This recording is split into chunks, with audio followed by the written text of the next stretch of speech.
What is up, guys? Welcome to your third JavaScript tutorial, and as promised in this tutorial I want to talk to you guys about a huge concept in JavaScript, probably the most important concept that you guys need to learn, and that is the use of variables.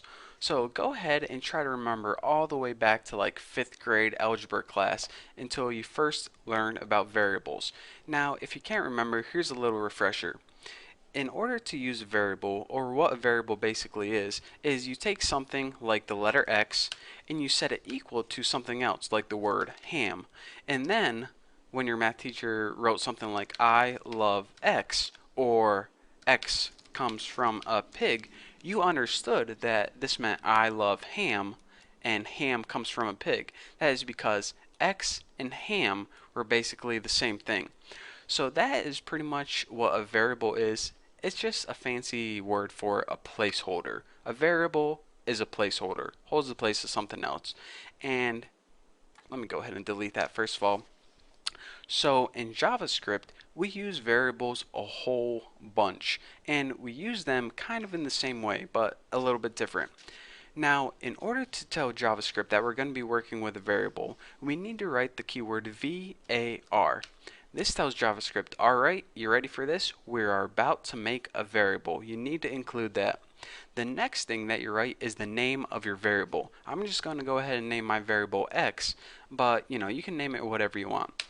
So after this, you go ahead and write the equal sign. Now, the equal sign is called the assignment operator. Technically, like if you're learning this because you have a JavaScript class and you're trying to refresh on JavaScript, and he says, alright, what's the equal sign called in JavaScript? You need to say it's the assignment operator. But other than that, in these tutorials, I'm just going to say equal sign because, it's a whole lot easier.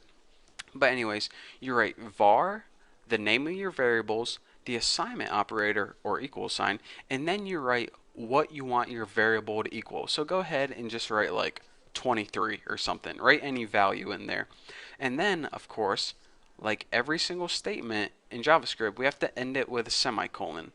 So you're saying, alright, why is a variable useful? What can I do with variables?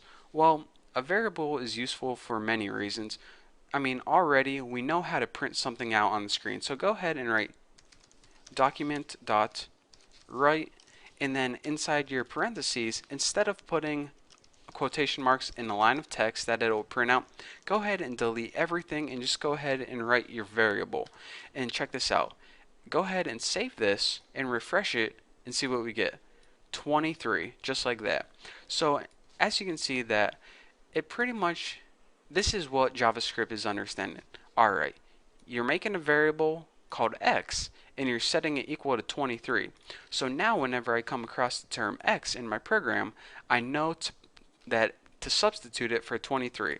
So if you're saying, alright Bucky, you probably could just wrote 23 in here and it would have printed out just fine. So why go through the trouble of writing X? Well, when you're building computer programs, you don't just have it occur one time. You might have 1,000 different lines of code that include the term X. So you can either type out the word, or excuse me, the number 23 each time, or you can just go ahead up here, change it one time, and it's automatically going to change in all of your code for you. So anyways, it's going to save you a bunch of time, and it's also useful for different reasons that I don't want to talk about right now, or else it would just confuse you. But anyways, that is what a variable is, how to make it, and how it's useful. Another thing I want to mention is, go ahead and delete this, is I said you can name your variable anything you want, but I kind of lied, just a little bit. The first thing I want to mention is this. Variables are case sensitive, and I mean that in, if we go ahead and try to type a capital X up here and refresh it and see what happens, we get nothing on our screen. That's because a lowercase x is different than an uppercase x. The variable named Bucky, or excuse me, let me type that. The variable named Bucky is different than this, B-U-C-K-Y. Even though they're spelled the same, if you try to run it, you're going to get nothing again because it looks at it as two different variables. So make sure that if a variable might be messing up, that means that you might have capitalized something that you shouldn't have capitalized. Another thing I want to mention is you just can't, use any symbols and letters you want. You need to start your variable name with a letter or an underscore. So since Bucky starts with a letter, you can also start it with an underscore.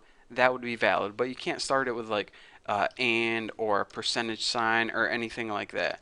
It needs to start with an underscore or a letter. Another thing is that the other characters in your variable name must be letters, numbers, or underscores. For example, you can't have like Bucky percent dollar sign 2 at sign. That's that variable doesn't make sense at all. Basically, just use letters, numbers, and underscores, and you'll be fine.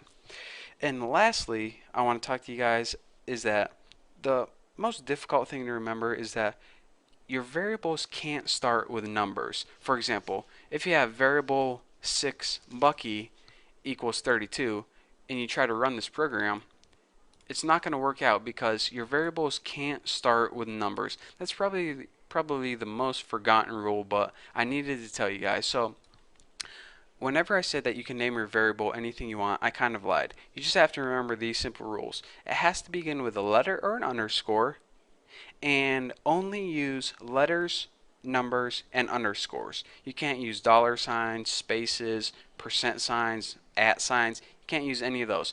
And if you follow those simple rules, you'll be good to go. So now that we understand what a basic variable is and how it's useful in computer programming, we can go on and move to our next tutorial. And in the next tutorial, I'm going to be teaching you guys about the different types of variables, and trust me, it's going to be extremely useful. So anyways, thank you guys for watching. Don't forget to subscribe, and I'll see you in the next video.